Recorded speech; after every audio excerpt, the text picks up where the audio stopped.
Students, आज हम आप लोगों को पढ़ाने जा रहे हैं ग्रेट चार मीनार के बारे में। अरे गुड्डू, चार मीनार देश में किस लिए प्रसिद्ध है? जोर का कश लगाकर धुआं छोड़ने के लिए।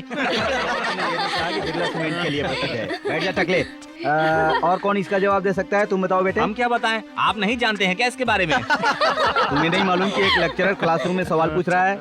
गधे मर गए लेकिन औलादें छोड़कर चले गए हैं। ये मिसाल तुम पर बिल्कुल फिट बैठती है। वो गधा आप है सर? मुंडी उधर कर। हाँ। इसकी सूरत देख रहे हो ना? इसको बाल कटाने के लिए अभी तक हजाम नहीं मिला है। नमस्ते सर। आप कौन है जो क्लास में नमस्कार करने आ गए? मैं हूँ सर। ठीक है, सामने जाकर बैठ जाओ। मैं पढ़ाई करने नहीं आया हूँ। तो फिर क्या इन लोगों का मुंह देखने के लिए आए हो? चुपचाप जाकर वहाँ बैठ जाओ, अभी क्लास चल रही है। मेरा छोटा भाई टिफिन बॉक्स भूल गया था, वही देने के लिए आया हूँ। जनरली कई लोग किताबें भूल जाते हैं, परीक्षा के टाइम पर हॉल टिकट भूल जाते हैं। वो कौन शख्स है जो इतनी इंपॉर्टेंट चीज भूल गया? कौन है यार तुम्हारा छोटा भाई? राजू सिंह है सर। राजू तुम्हारा भाई है? जी हाँ सर। लेकिन आज तो बस की स्ट्राइक है, तुम इतनी दूर से कैसे आए? चल के पैदल आया हूँ। क्या पैदल चल के आए? जी हाँ सर। इतनी दूर से चलकर तुम उसके लिए खाना लेकर आए? क्या उसकी जेब में 20 रुपए भी नहीं है? वो कैंटीन में खाना खा लेता। उसकी जेब में पैसे हैं या नहीं, खाया भी या नहीं, ये सोचकर वो कहने से पहले ही मैं उसके लिए खाना लेकर आया हूँ, अपने दिल की तसल्ली करने के लिए। इस जमाने में ऐसे भाई भी होते हैं? एक ही माँ के कोख से जन्म लिया है, दोनों की रगों में एक ही खून बह रहा है। अच्छा ठीक है, दे दो। भैया Stop it! तुम लोग इतना हंस क्यों रहे हो? इस तरह के भाई सिर्फ किस्मत वालों को ही मिलते हैं। अकल है क्या? तुम्हारे इन्हीं कर्मों की वजह से 4 साल से एक ही क्लास में लगातार फेल हो रहे हो। सर, आप टिफिन देकर बाहर जाइए। चलता हूँ छोटे। सॉरी भैया। मेरे प्यारे भाई, पैर सीधा रख कर बैठ। कॉलेज में आते हैं पढ़ने के लिए। कॉलेज में शरारत होती है, मैं जानता हूँ। कॉलेज का माहौल इस तरह बिगाड़ते रहोगे तो तुम्हारी जिंदगी भी बर्बाद हो जाएगी। ए, तू इतनी टेंशन में क्यों है रे?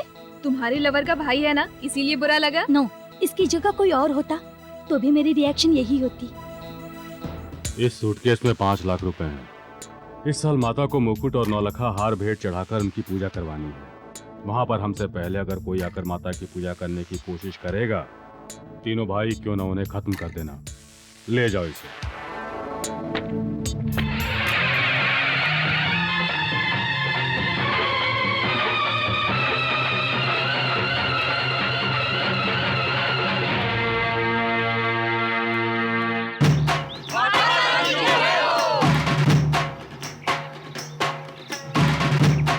इस साल माता रानी की पूजा सबसे पहले मैं करूंगा। अब ये मंदिर भी मेरा है और यहाँ का भगवान भी मेरा है। कागजात में दस्तखत करके तुमने मुझे सौंपा था, ये बात तुम भूल गए थे? हवेली के साथ मंदिर भी इन्हें सौंप दिया क्या शिवराम बेटा? दिया है तो भी किसको माँ जी? हमारे घर की देवी कोई नहीं। पिछली बार तुमने रोक दिया था, लेकिन इस बार वही मुकुट चढ़ाकर मैं माता की सबसे पहले पूजा करूंगा। पारंपरिक पूजा करके हमारे वंशज आज तक माता को पूजते आए हैं, इसीलिए आज तक ये गांव सुखे है। मेहरबानी करके मुझे पूजा करने दीजिए। नामुमकिन।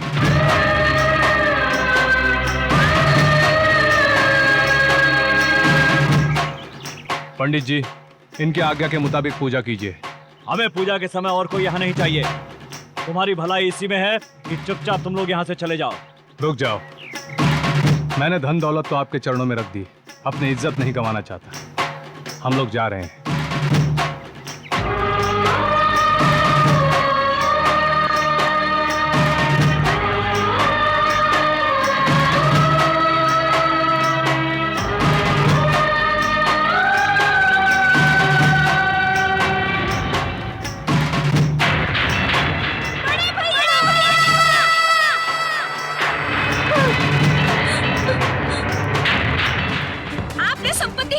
ये मंदिर भी मेरे नाम किया है भैया, इसीलिए ये मंदिर भी मेरे ही नाम है। ये सब मेरा है, इसलिए मैं कहती हूँ परंपरा के मुताबिक माता की पूजा करके उन्हें हार पहनाने का अधिकार आप ही को है। क्या बकवास कर रही है?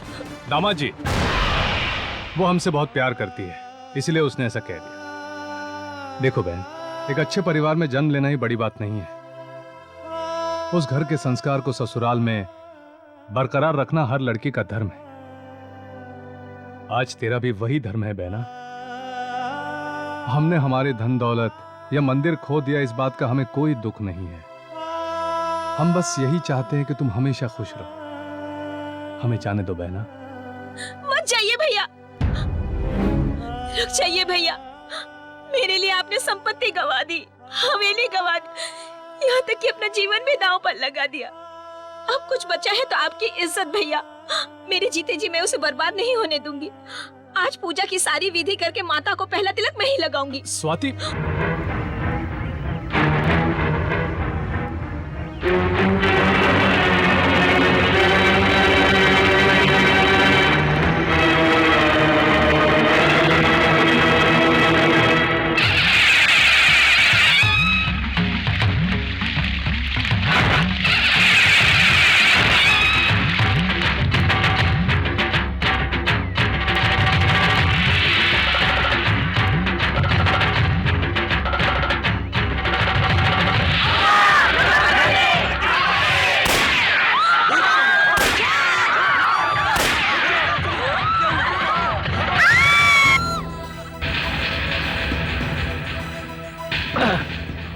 इस कुत्ते को मैंने ही टपकाया है।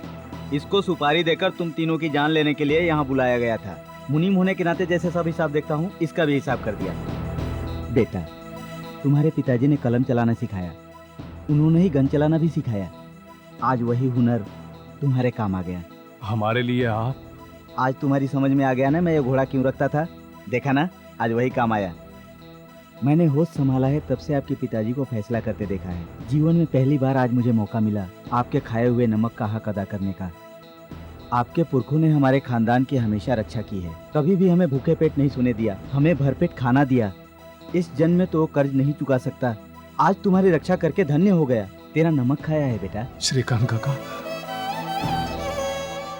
सबकी आंखों से आंसू पोंछने वाले इंसान की आंखों में आज आंसू है। इसे बहने मत देना बेटा। मुझे लगा पिताजी हमें छोड़कर चले गए, पर यह बात सच नहीं है।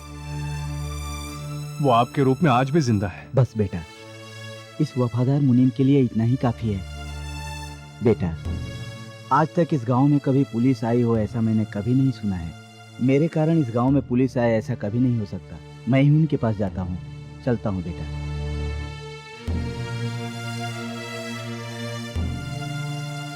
फूल सिंह, एक बार चलते चलते क्या हो गया था पता है? बता मेरे यार, क्या हो गया था? मान गए यार। 1947 में क्या हुआ बताना चाहता था, तूने नहीं सुना। 48 में, 49 में, 50 में, 60 में क्या हुआ वो भी तूने कभी नहीं सुना। लेकिन आज तू सुनने के लिए तैयार हो गया।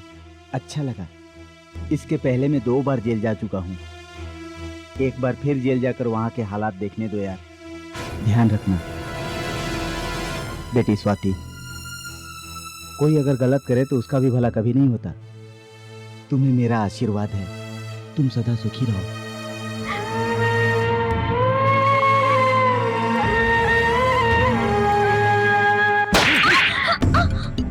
बहुत घमंड है ना तुझे। इतने लोगों के सामने हमारी बेइज्जती की, उस दिन भाइयों ने बेइज्जती की और आज तूने हमारी इज्जत उतारी। क्यों रे? मैं तुझसे बात कर रहा हूँ और तू अपने आप में लगी हुई है। रोज थप्पड़ खा खा कर अब तो मुझे आदत सी हो गई है। अब मैं तुझे तड़पा तड़पा कर मारूंगा। मारने वाले को किस तरह धूल चटानी है ये मैं भी जानती हूँ। क्यों जी, मुझे बेवकूफ समझते हो क्या? मेरे भाइयों का तो कोई भी दुश्मन नहीं है। उन्हें मरवाने का प्लान तुम्ही ने बनाया था ना, ये भी मैं जानती हूँ। ये बात अगर मैं उसी दिन सबके सामने बोल देती तो तुम इस वक्त जेल में होते। आज तुम यहाँ खड़े हो तो सिर्फ मेरी वजह से। मैं चुप हूँ तो सिर्फ अपने ससुराल और मायके वालों के खातिर। क्या कह रही है? मुझे भला उन्हें मरवाने की क्या जरूरत है? तुम अंदर जाओ बेटा। इसके खानदान वालों को मरवाने की साजिश मैं नहीं रची थी। तुम्हें अकल है कुछ? श्रीकांत काका को किसी तरह जमानत देकर छुड़ाने की कोशिश करो। यह पैसा वकील की फीस है। जी भैया। आइए माँ जी। जानकी कैसी है? जानकी की शादी के बारे में तुमसे बात करने आई हूँ। बहन जी, बेटी को हमारे घर भेजकर काशी जाने का इरादा है क्या? बेटी की शादी हो जाए तो समझ लो काशी हो आई। ओहो, भैया भी भाभी का इंतजार कर रहे हैं। कहीं तुम्हें भी तो शादी का इंतजार नहीं है? माँ जी, लड़की पैदा होने के बाद जब वो बड़ी हो जाती है तब उसकी शादी करा देने के बाद माँ बाप को कितनी खुशी होती है ये मैं बहुत अच्छी तरह से समझता हूँ। जानकी और राम बचपन से खेल कूद कर बड़े हुए हैं। अच्छा मुहूर्त देखकर शादी कर देते हैं। मुहूर्त निकालने से पहले एक बात कहना चाहूंगी बेटा। मेरे भैया ने मेरे पैदा होने से लेकर विदाई तक जो भी कुछ दिया है वो सारी चीजें मैं अपनी बेटी को देना चाहूंगी। हमारे बीच में खून का रिश्ता है, आप लेन देन की बात मत कीजिए। मेरे पास जो भी कुछ है तुम्हारा ही है। राम सिंह, तुम अपने बड़े भाई को समझाओ। इस घर में बड़े भाई की बात को काटने की हिम्मत किसी में नहीं माँ जी। जो भाई का फैसला है वही हमारा फैसला है। कोई बात नहीं, जैसी तुम लोगों की मर्जी। ये हुई ना कोई बात। देखिए बहन जी, शादी के दिन बढ़िया खाना बनवाइएगा। बहुत दिन से अच्छा खाना नहीं खाया। जानू, मंगलसूत्र बांधो ना तो कच्चा खा जाऊंगी। जल्दी से बांध दे भांजे, पेट में आग लगी है, नहीं तो भूख से मर जाऊंगा। बांध दूंगा, थोड़ा सब्र तो कीजिए मामा जी। मुहूर्त का समय बीतता जा रहा है मालिक।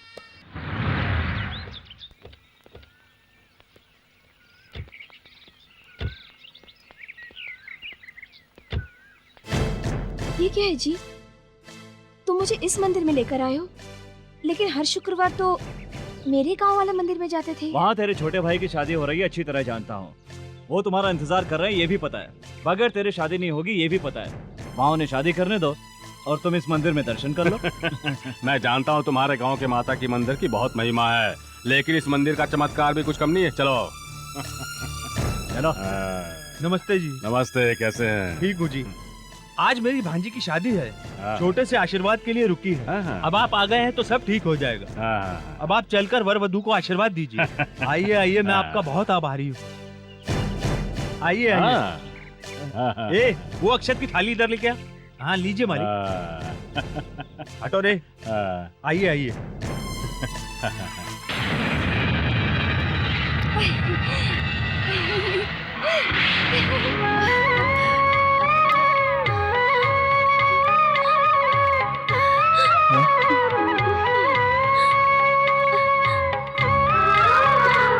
पंडित जी, मंत्र उच्चारण शुरू कीजिए और मंगलसूत्र दीजिए।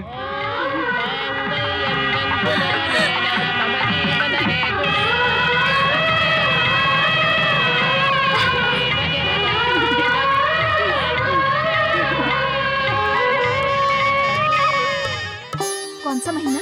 5वां। ये शादी दुर्गा माता के मंदिर में हो रही होगी, यही सोचकर आप लोग यहाँ चले आए। तुम्हारी चाल को पहले ही समझ गए थे, इसीलिए सारा इंतजाम यही किया। जिस स्कूल के तुम विद्यार्थी हो उसका प्रिंसिपल है हमारा शिवराम। देख लिया ना, चल। नमस्कार मालिक। हाँ। हमारी बिटिया है मालिक। नमस्ते मालिक। कैसी हो बेटा? ये लो नारायण। आपका ये एहसान हम नहीं चुका सकते मालिक। इसमें एहसान की क्या बात है, बस तुम्हारा एहसान चुकाया है मैंने। वैसे मुझे तुमसे एक मदद चाहिए। हाँ। कैसा मदद मालिक? नहीं नहीं नहीं, तुम्हारी बेटी से मदद चाहिए। एक बात बताओ बेटा, तुम और राम राजू की पत्नी जानकी अच्छी सहेलियां हो ना? हाँ मालिक। उस खानदान को आपस में लड़वा दो। वैसे मुझे कुछ कहने की जरूरत नहीं है, तुम अपने तरीके से ये करो तो अच्छा होगा। बस शिवराम के परिवार को तुम टुकड़ों में बांट दो। पहले मंदिर में मेरी बेइज्जती की और आज दोबारा शादी में बेइज्जती की उसने। ये तू क्या कह रही है? तू जब से पैदा हुई है तूने कोई काम नहीं किया। वो तुझे शादी में बहुत कुछ देना चाहती थी, लेकिन उन्होंने कुछ भी लेने से इनकार कर दिया। जब तक तेरे जेठ जेठानी का राज इस घर में है, तब तक तू इस घर की बहू नहीं, एक नौकरानी की तरह रहेगी। मौका देखकर तू अपने पति को मुट्ठी में कर ले, तभी सब लोग तेरे आगे झुकेंगे, वरना तू जीवन भर पछताएगी।